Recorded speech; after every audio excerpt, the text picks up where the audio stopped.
नमस्कार, मैं हूं आपके साथ कविता राणा।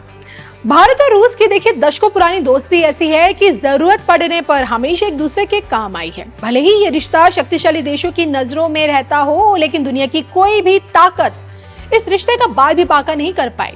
मुश्किल समय में न कभी देखिए भारत ने रूस का साथ छोड़ा, न कभी रूस ने धोखा दिया। संयुक्त राष्ट्र सुरक्षा परिषद में जब जब देखिए भारत किसी मुद्दे पर घिरा, रूस की वीटो पावर ने ढाल बनकर अपना काम किया।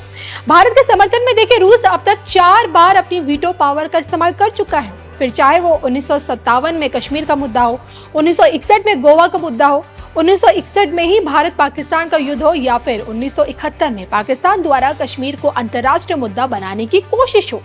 हर मुश्किल घड़ी में रूस भारत की ताकत बना। और ऐसा नहीं कि दोस्ती एक तरफा है, भारत भी कई मौकों पर रूस के पाले में नजर आया। पिछले 2 सालों से देखिए यूक्रेन के खिलाफ रूस की जंग जारी है। ना ही रूस रुकने को तैयार है, ना ही यूक्रेन झुकने को तैयार है। फिर भी विश्व में रूस को कूटनीतिक तौर पर अलग थलग करने की साजिशें भी रची जा रही है। और इन्हीं साजिशों को नाकाम करते हुए भारत डे 1 से रूस के साथ उसकी सबसे बड़ी ताकत बनकर खड़ा है। तभी तो देखिए तीसरी बार देश की सत्ता संभालते ही पीएम मोदी ने एक दिवसीय सही लेकिन रूस जाने का फैसला किया है। और सबसे दिलचस्प बात यह है कि पीएम मोदी के इसी रूसी दौरे में सनातन का डंका बजता हुआ पूरी दुनिया देखेगी। रूस जाकर पीएम मोदी हिंदुओं की आस्था से जुड़े किस कार्य को पूर्ण कर सकते हैं, क्या है पूरा मामला, आइए आपको बताते हैं। रूसी जमीन पर बजेगा सनातन का डंका। अब रूस के लिए पीएम मोदी भरेंगे उड़ान। अबू धाबी के बाद आई मॉस्को की बारी। रूस में दिखेगी हिंदू मंदिर की भव्यता। देखिए सिर्फ धर्म ज्ञान पर। रूस और रूसी राष्ट्रपति व्लादिमीर पुतिन की दोस्ती देश के प्रधानमंत्री नरेंद्र मोदी जी के लिए क्या मायने रखती है, इसका अंदाजा आप इसी से लगाइए कि यूरोप और पश्चिमी देशों के दबाव के बावजूद भी भारत ने देखिए रूस से तेल खरीदना बंद नहीं किया। दोनों मुल्कों के बीच का 10 अरब डॉलर का व्यापार आज की डेट में 70 अरब डॉलर तक पहुंच गया है।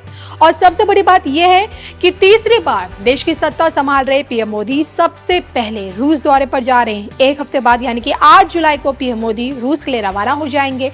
मुल्क के कजान शहर में ब्रिक्स शिखर सम्मेलन में दोनों देशों के राष्ट्राध्यक्ष आमने सामने होंगे और कई महत्वपूर्ण देखिए मसलों पर बातचीत भी होगी। कूटनीतिक और व्यापारिक दृष्टि से ऐतिहासिक फैसले भी लिए जाएंगे।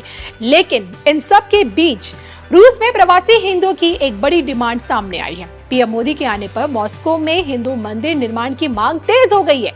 अब देखिए ऐसा नहीं है कि रूस में कहीं कोई हिंदू मंदिर नहीं है, मंदिरों की मौजूदगी है, लेकिन इनका निर्माण सादे भवन के तौर पर है। मॉस्को और सेंट पीटर्सबर्ग में ही देखिए कई इस्कॉन मंदिर है, लेकिन जो इनकी संरचना है, जो बनावट है, वो एकदम साधारण भवनों के तौर पर है। लेकिन अब सनातन परंपरा के अनुरूप मंदिर की भव्य संरचना की मांग उठी है रूसी जमीन से। रिपोर्ट ये कहती है कि इंडियन बिजनेस अलायंस के जो अध्यक्ष है स्वामी कोटवानी जी, उन्होंने देखिए पुतिन सरकार से मॉस्को में पहली हिंदू इमारत तैयार करने की इच्छा जाहिर की है। अब देखिए लोगों को उम्मीद है कि अबू धाबी के बाद अब मॉस्को की बारी आ रही है। अब जो कि देखिए 5वीं बार भी देश की सत्ता व्लादिमीर पुतिन के हाथों में है और इसलिए नामुमकिन कुछ भी नहीं है। 90 के दशक से देखिए रूसी जमीन पर सनातन धर्म का प्रचार प्रसार हो रहा है। वर्तमान में पीएम मोदी का रूस दौरा, मॉस्को में भव्य हिंदू मंदिर की मांग और ऊपर से पुतिन की सरकार, मंदिर रूपी संरचना का निर्माण होता हुआ तो देखिए साफ दिख रहा है। बस इसका श्री गणेश कब होगा ये देखना दिलचस्प होगा। आपको हमारी स्टोरी कैसी लगी कमेंट करके बताइएगा जरूर।